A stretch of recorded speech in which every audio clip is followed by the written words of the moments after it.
প্রিয় দর্শক, আমরা অবস্থান করছি বাগওয়ান ইউনিয়নের বাগওয়ান গ্রামের চ্যাংগাড়া মাঠে, যেখানে একটি খুবই দুঃখজনক বিষয় ঘটেছে। যেটা হচ্ছে যে এখানে এক বাগওয়ান গ্রামের তালেব নামে এক প্রতিবন্ধীর ধান ছিল, প্রায় 2 বিঘা জমির ধান এখানে গাদা মারা ছিল। কিন্তু কালকে বিকেলে মেঘের বজ্রপাতের কারণে বজ্রপাতটি ধানের গাদার উপর পড়ে এবং আগুন ধরে যায়।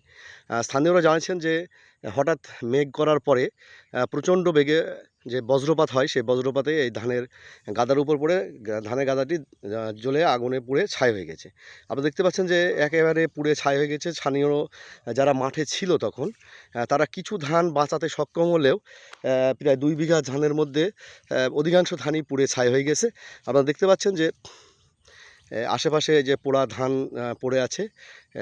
এই যে আমার সামনে যে গাদাটি দেখতে পাচ্ছেন, এটারও সামনে সব পোড়া। আমরা জানতে পেরেছি যে এই যে জমিটা দেখছেন, এইটা হচ্ছে সেই প্রতিবন্ধী তালেবের জমি। এই 2 বিঘা জমির ধান কেটে মেঘের কারণে বা বর্ষার কারণে ঝাড়তে না পারার কারণে এখানে গাদা দেওয়া ছিল। হ্যাঁ, তার নিজের জমি না, সে ভাগে বা বর্গা চাষি। সে ধান কটা কেটে বেঁধে এখানে গাদা দিয়ে রেখেছিল। কিন্তু কালকের যে বজ্রপাত, সেই বজ্রপাতটি এই ধানের গাদার উপরে এসে পড়ে এবং গাদাটি আগুন ধরে যায়। এবং এই ধানের অধিকাংশ ধানই প্রায় 80% ধান পুড়ে ছাই হয়ে গেছে এবং অসহায় হয়ে পড়েছে সেই প্রতিবন্ধী ব্যক্তি। আপনারা দেখতে পাচ্ছেন মাঠে এসে আমরা মাঠের লোকজন যারা ছিল তাদের সাথে কথা বলেছি। তারা বলেছে যে হঠাৎ একটি বিদ্যুৎ চমকের মতো এসে গাদার উপর পড়লো এবং গাদাটি দাউ দাউ করে জ্বলে উঠলো।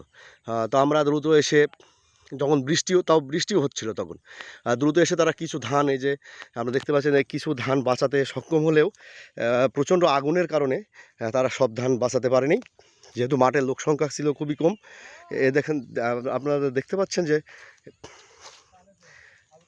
এই যে ধানের গুঁড়াগুলো পুড়ে গেছে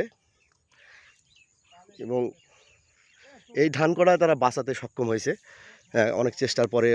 যারা স্থানীয় 2-1 জন মাঠে ছিল সেই সময়, দেখছেন পোড়া ধান, এই যে গাদা দেওয়া আছে,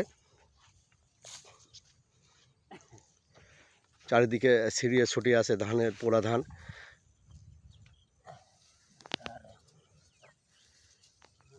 আমরা এখন যে স্থানীয় যিনি মাঠে ছিলেন, আমরা তার কাছে জানতে চাবো আসলে কি হয়েছিল। তো আপনি একটু কি হয়েছিল তখন, ঘটনাটা একটু বলেন তো। আসসালামু আলাইকুম। 5:40 থেকে 5:50 বাজে আমরা এখানে বসা পাটের বেসন ছিটাবো। তো ওই সময় কয়েকটা বজ্রপাত ডাকলো চারিদিকে। তো কানে হাত দিয়ে যখন আর সহ্য না করতে পারলাম, তখন কানে হাত দেওয়ার সাথে সাথে নিকটে একটা বাজ পড়লো। বাজ পড়ার সাথে সাথে এই ধানের গাদে আগুন ধরে যায়। তারপর আমরা পাটের বেসন ছেটাছে মনে শেষছে। ওই সময় এসে সবাই মিলে এসে তখন ওই 2-3 জন লোক ছিল এখানে। এই যে ড্রাইভার সহ ছিল, ড্রাইভার সহ ওই ধানের গাদা থেকে যতদূর বের হয়েছে ট্রেনে এখানে গাদায় দেওয়া হয়েছে। এই অবস্থা এখানকার ধান জমি আপনার 2 বিঘে 5 কাঠার ধান। তার মধ্যে হ্যাঁ, আমরা এখন যে এইখানে যে বোরিং আছে, যে বোরিংয়ের আওতায় এই ধানগুলো চাষ হয়, সেই বোরিংয়ের যে ড্রাইভার বা চালক, তার সাথে কথা বলছি। বলেন তো ঘটনাটা কী হয়েছিল বলেন। যখন আপনার অতিরিক্ত পানি আর আপনার মেঘ ডাকছিল, তো আমি ওই পাশে দাঁড়িয়েছিলাম। তো মেঘের ডাকে আমরা দৌড়িত হয়তো চলে যাচ্ছে, ঘুরে দেখছি যে ডাক পড়েছে, আমরা চুমকি উঠেছি, ঘুরে পেস মানে দেখছি ধানের গাদায় আগুন ধরে গেছে মাঝখানে। তো আস্তে আস্তে ধান আপনার সব পুড়ে গেছে। আর যে গাড়া বাঁচাতে পারা গেছে, সেই গাড়া অল্প 2-5 কাঠা ভুঁইয়ের ধান বাঁচানো গেছে। আর বাদ বাকি 2 বিঘে 5 কাঠার মধ্যে সব পুড়ি 2-5 কাঠা মতন বাঁচানো গেছে। 2 বিঘা ধান শেষ। 2 বিঘা ধান পুড়িয়ে গেছে। এখন আপনারা শুনলেন যে এখানে যারা ছিল উপস্থিত মাঠে, যে বোরিংয়ের যে চালক বা ড্রাইভার, যিনি বোরিং পরিচালনা করে তিনি, এবং মাঠের একজন চাষি, শুনলেন যে ডাক পড়ার কারণে এই যে ধানগুলা পুড়ে একদম শেষ হয়ে গেছে। কিছু ধান তারা বাঁচাতে পেরেছে কষ্ট করে, যারা মাঠে ছিল। ধান প্রতিবন্ধী লোক আপনার চলাফেরা করতে পারে না, চোখে খুব একটা দেখতে পায় না। হ্যাঁ, উনি প্রতিবন্ধী, চোখে কম দেখে।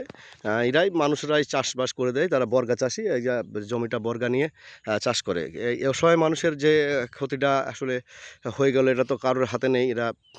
এই ক্ষতিটা আসলে আল্লাহর তরফ থেকেই হয়তো কোনো ভালো কিছুর জন্যে হয়েছে।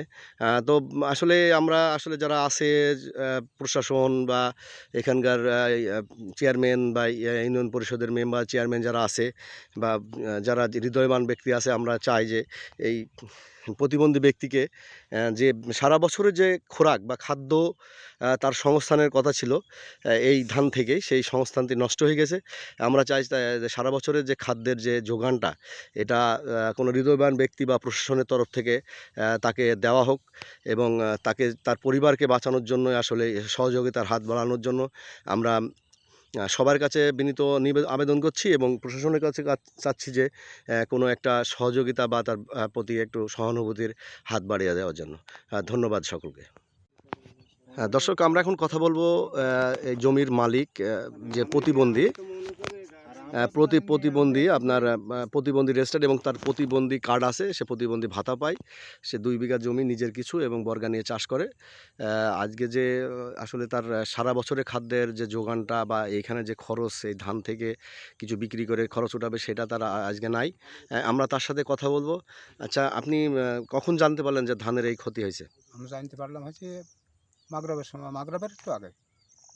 যে এখন কি আপনার যে কি অবস্থা, আপনি কি কেমন করছেন? এখন কি করবো, কিছুই তো নেই আমার, আর কিছু করার নেই। এখন সহযোগিতার চাচ্ছেন? এখন দেখেন যদি করাতে পারেন তাহলে হবে। জমিটা কতটুকু জমি আপনার আর কতটুকু বর্গা নিয়ে চাষ করেন? বর্গা নিয়ে আছে 1 বিঘে 5 কাঠা, আর নিজের আছে 1 বিঘে। এটা নিজেই করেন? হ্যাঁ। হুম। আপনার পরিবারের সদস্য সংখ্যা কয়টা? পরিবারের সদস্য এখন বর্তমান 3 জন। এই ধানে কি সারা বছর আপনার চলে, তাই না? হ্যাঁ, ধানের থেকেই আমার ওই চাষ ওদের থেকেই চলে। ওই যেটুকু হয় হয়তো বিক্রি করি, আবার ওই ওদের থেকেই চাষটা আমি ঠেকাই। হ্যাঁ, আপনি শুনলেন যে আসলে এই ধান এই ভুঁই থেকে, জমি থেকেই সে ধান চাষ করে এবং সেই ধানের কিছু অংশ নিজের পরিবারের জন্য খাওয়ার জন্য রেখে দেয় এবং কিছু অংশ বিক্রি করে আবার নতুন করে অন্য চাষ করে। এই জমির ওপরে তার পরিবারের সংসার নির্ভর করে বা পরিবারের ভরণ পোষণ নির্ভর করে। আমরা দেখলাম যে উনি একজন অসহায় আসলে প্রতিবন্ধী ব্যক্তি এবং প্রতিবন্ধী কার্ডও আছে। ওনার চোখের সমস্যা, ওনার পায়ের সমস্যা, তাও উনি কষ্ট করে নিজের যে ক্ষতি দেখার জন্য যে এখানে এসছে মাঠে একজনের হাত ধরে। আসলে ক্ষতিটা অনেকই ক্ষতি হয়েছে সারা বছরে, আসলে যে খাদ্যের যোগানটা নষ্ট হয়ে গেছে। কিছু অংশ বাঁচানো গেলেও আসলে অধিকাংশ আপনারা দেখতে পাচ্ছেন যে ছাইটা একেবারে পুড়ে ছাই হয়ে গেছে ধান। এখনও আমি পাশে দাঁড়িয়ে আছি, এখনও তাপ অনুভব করছি। এখনও কিছু জায়গায় আগুন জ্বলছে, এত বৃষ্টির পরেও কিন্তু আগুনটা নেভে নাই। আসলে কি বলবো, আসলে অসহায় মানুষের কষ্টের একটা ধন্যবাদ। আপনারা দেখলেন যে অসহায় মানুষের ধানের গাদাটি পুড়ে গেছে। আমরা সবার কাছে সহযোগিতা কামনা করছি। ওনার একটা পায়েরও ছবি তুলি না।